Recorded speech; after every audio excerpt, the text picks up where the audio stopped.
En studio, avec nous, il y a Najat Vallaud-Belkacem, bonjour. Bonjour. Ministre donc de l'Éducation, on va vous entendre plus largement tout à l'heure dans l'abécédaire de campagne sur le bilan du quinquennat Hollande. Mais pour l'instant, forcément, l'actualité, votre réaction sur cette posture de François Fillon qui reste candidat, qui va être mis en examen. Maintenant, on le sait, dans l'affaire des emplois fictifs présumés.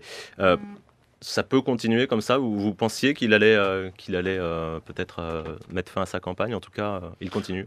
Écoutez, moi je suis comme vous, je réagis un peu à chaud. J'ai le sentiment qu'il est en train de s'aborder son camp. Mais ça, j'allais dire, c'est le problème de la droite. Mais que par ailleurs, ce qui me préoccupe davantage, c'est qu'il met en péril les institutions de la République, parce qu'en appelant à la résistance, en parlant de complot, de quoi parle-t-il? Il parle de la justice française. Vous vous rendez compte tout de même, quelqu'un qui est candidat à exercer la fonction suprême de notre pays, dont normalement il doit se porter garant même, la justice, est en train de dire qu'il nous faut résister contre la justice. C'est extrêmement grave. Et par ce terme de complot, il va encore plus loin, où il avait parlé de coup d'État institutionnel. Donc il vise clairement la gauche au pouvoir, dont vous faites partie. Ce jeu est dangereux, selon vous ?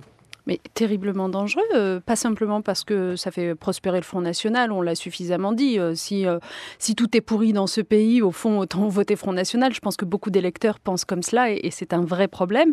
Mais en plus généralement, la ministre de l'Éducation que je suis sait combien les théories complotistes ont déjà suffisamment cours, et notamment dans l'esprit des jeunes. Et donc si de grands élus, de grands responsables politiques eux-mêmes y donnent du crédit, alors tout est complot autour de nous. Il n'y a plus aucune règle du jeu, il n'y a plus aucune institution à laquelle on puisse se fier. C'est dramatique. À 12h passées de 48 minutes, nous retrouvons donc la séquence interview de ce journal avec notre invité Najat Vallaud-Belkacem. On vous a entendu à l'instant donc sur François Fillon et l'annonce de sa mise en examen prochaine, le fait qu'il poursuive sa campagne. Tout de suite, c'est la séquence abécédaire de campagne avec aujourd'hui la lettre B comme bilan. Et c'est Sophie Delpont du service politique de France Culture qui vous interroge. Bonjour Najat Vallaud-Belkacem. Bonjour. Vous avez dit ce matin, cette campagne ne ressemble à rien en raison des affaires, en raison peut-être aussi de l'absence d'union de la gauche. Oui, cette campagne, en tout cas, on se rend compte qu'on est à 6 semaines maintenant du premier tour de l'élection présidentielle, et la moitié des Français ne savent pas pourquoi ils vont voter, pour qui ils vont voter.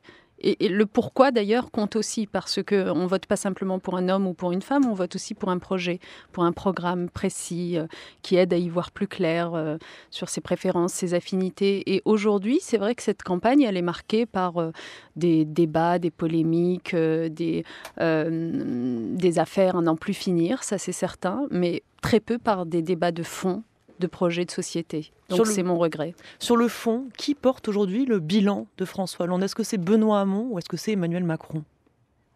Je considère que c'est Benoît Hamon, pour une raison simple, c'est que bien sûr il a eu l'occasion, y compris au sein de ce qu'on a appelé les frondeurs, de se démarquer de tel ou tel aspect de la politique conduite pendant ce quinquennat, mais pour autant il s'inscrit dans la continuité de ce qu'est la gauche, dans l'héritage, dans l'histoire de ce qu'est la gauche, ce qui n'est pas le cas d'un autre candidat comme Emmanuel Macron que vous venez d'évoquer.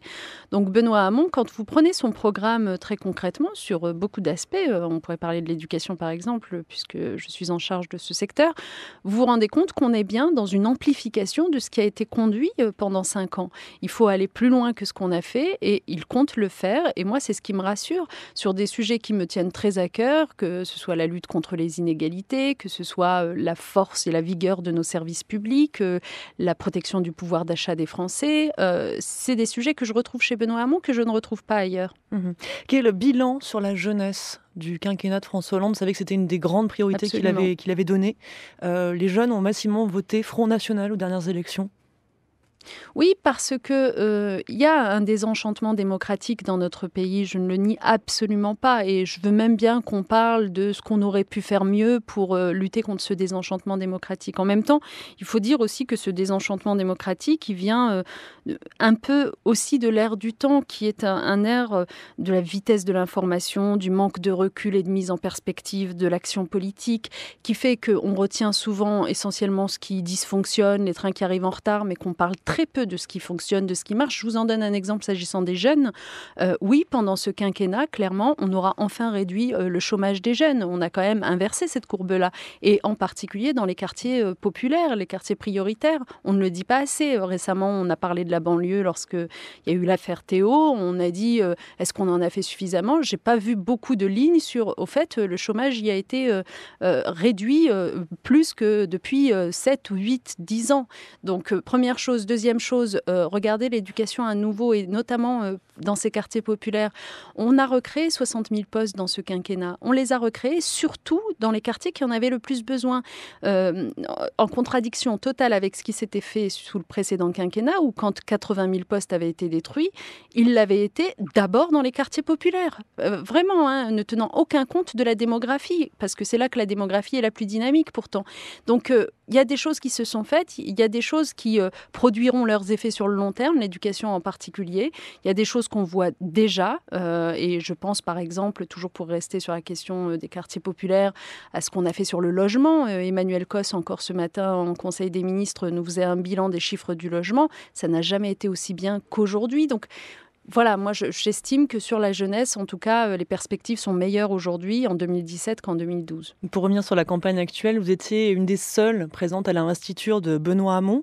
Vous avez déjeuné hier avec Manuel Valls. Est-ce que vous pensez arriver à faire un lien, à réconcilier les valsistes et les amonistes dans cette campagne ? Je le souhaite de tout cœur, sincèrement, parce que moi, au fond, vous savez, la raison pour laquelle j'apporte mon soutien sans état d'âme à Benoît Hamon, c'est que je suis très attachée à ma famille politique. D'abord, j'estime que nous sommes les uns et les autres ce que nous sommes aujourd'hui, ministres, parlementaires, élus locaux, socialistes, parce que le Parti socialiste nous a portés là, avec son histoire, son héritage, ses militants, et qu'il faut être reconnaissant de tout cela, et qu'il faut poursuivre cette histoire, il ne faut pas la brader pour des aventures hasardeuses qui ne ressemblent pour moi à rien. Et donc, c'est la raison pour laquelle je souhaite que ma famille puisse se rassembler. Et pour qu'on se rassemble, c'est comme dans un couple, il faut que chacun fasse un pas vers l'autre. Donc, il me semble que Benoît Hamon, tout de même, a appelé les uns et les autres à contribuer à sa campagne, qu'il a ouvert un conseil politique, il vient qui veut. Maintenant, il faut que du côté de ce qu'on appelle les socio-réformistes, auxquels je crois appartenir, eh bien, on fasse aussi cet effort de contribuer et d'enrichir son programme, et notamment pour ceux qui le considèrent insatisfaisant sur tel ou tel point. Une dernière question, vous espérez ne pas revivre ce qui s'est passé avec Ségolène Royal en 2007, cet abandon de beaucoup de ténors du parti ? Oui, parce que moi, j'aimerais bien qu'on apprenne de nos erreurs passées. En fait, c'est pas compliqué. En 2007, Ségolène Royal aurait pu l'emporter. Sincèrement, il y avait un ras-le-bol de la politique de droite qui était alors conduite. Et il n'y avait pas véritablement de raison pour que ce soit un Nicolas Sarkozy qui l'emporte cette année-là. C'est parce que nous avons été faibles en interne que Nicolas Sarkozy l'a emporté. Parce que quand c'est en interne qu'on se met à affaiblir son candidat, eh bien, il est discrédité aux yeux des Français tout entiers. Et donc là, je ne veux pas qu'on recommettre la même erreur. Donc aujourd'hui, j'en appelle à la responsabilité de mes camarades. Ne pas recommettre les mêmes erreurs. Merci beaucoup Najat Vallaud-Belkacem d'avoir été l'invitée de la séquence interview de ce journal réalisé Merci avec Sophie Delpont.